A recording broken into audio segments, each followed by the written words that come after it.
দৃশ্যটির আসল গল্প আপনার চোখ কপালে তুলে দিবে। যেখানে লোডশেডিংয়ের প্রভাবে অতিষ্ঠ জনজীবন, সেখানে এভাবেই দিনের আলোতে বৈদ্যুতিক খুঁটি থেকে অবৈধভাবে চুরি হয়ে যাচ্ছে বিদ্যুৎ। সড়কের জঞ্জালখ্যাত অবৈধ অটোরিকশা চার্জ করতেই করা হয়েছে এমন ব্যবস্থা। দৃশ্যটি মিরপুর কমার্স কলেজ এলাকার। অবৈধ এই সংযোগের প্রভাবে ভুক্তভোগী হচ্ছে বৈধ বিদ্যুৎ ব্যবহারকারীরা। যেখানে লোডশেডিং পিছুই ছাড়ছে না, সেখানে অবৈধ সংযোগ নিয়ে রাজত্ব চালাচ্ছে অটোরিকশা চালকরা।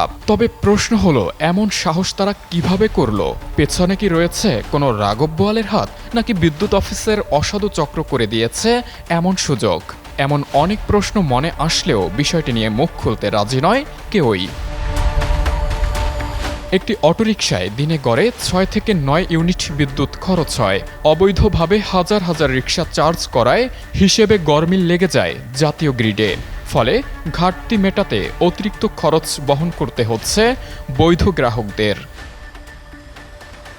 সিপিডিএর তথ্য মতে এইসব বাহন চার্জ করতে গিয়ে প্রতিদিন প্রায় 750 মেগাওয়াট বিদ্যুৎ খরচ হয়, যা দেশের মোট বিদ্যুৎ উৎপাদনের প্রায় 5%। এই বিশাল পরিমাণ বিদ্যুতের বড় অংশই নেওয়া হয় অবৈধ সংযোগের মাধ্যমে বা আবাসিক লাইনের ভিন্ন ট্যারিফ ব্যবহার করে, যার ফলে সরকারের বছরে প্রায় 4,000 কোটি টাকার রাজস্ব ক্ষতি হয়। বিদ্যুতের খুঁটি থেকে এই চার্জিং শুধু অবৈধই নয়, বেশ ঝুঁকিপূর্ণ। কয়েকটি স্কুল কলেজের শিক্ষার্থীরা এই পথ দিয়েই চলাচল করে থাকে বৃষ্টির সময়, যা আরও বিপজ্জনক হয়ে ওঠে। অবৈধভাবে যেভাবে চার্জটা দেয়, এই কারণে আসলে এটা খুব ঝুঁকিপূর্ণ এবং রিস্কি এবং অবৈধ। এটা রিক্সার চার্জিং পয়েন্টগুলো এগুলো যে কোনো সময় খুলে পড়তে পারে। খুলে পড়ে পানিতে পড়ার ফলে যে কেউ বিদ্যুৎস্পৃষ্ট হতে পারে। ওরা ফুটপাতটা দখল করে ফেলাইছে। আর ওই যে দেখা গেছে কি ছাত্রছাত্রী রাস্তা দেওয়া যায়, ওই দিক দিয়েও একটা বড় সমস্যা হয়ে যায়। দিনের আলোতে চোখের সামনে সড়কের পাশের এই অবৈধ সংযোগ কি প্রশাসনের দৃষ্টিতে একবারের জন্য আসেনি?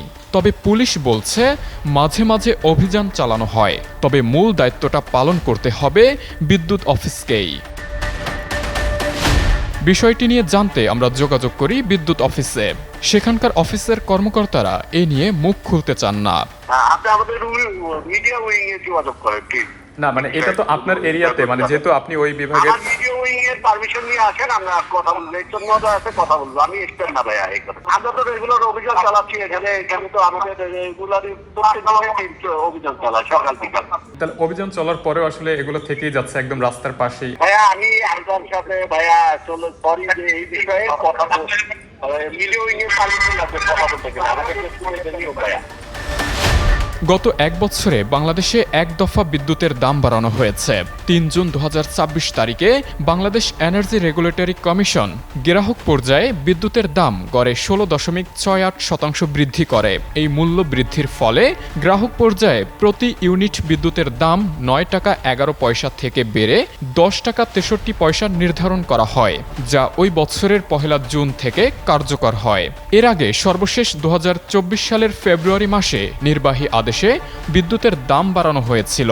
এছাড়াও অভিযোগ রয়েছে ভুতুরে বিদ্যুৎ বিলেরও। আবু সালে মুসা, যুগান্তর নিউজ, ঢাকা।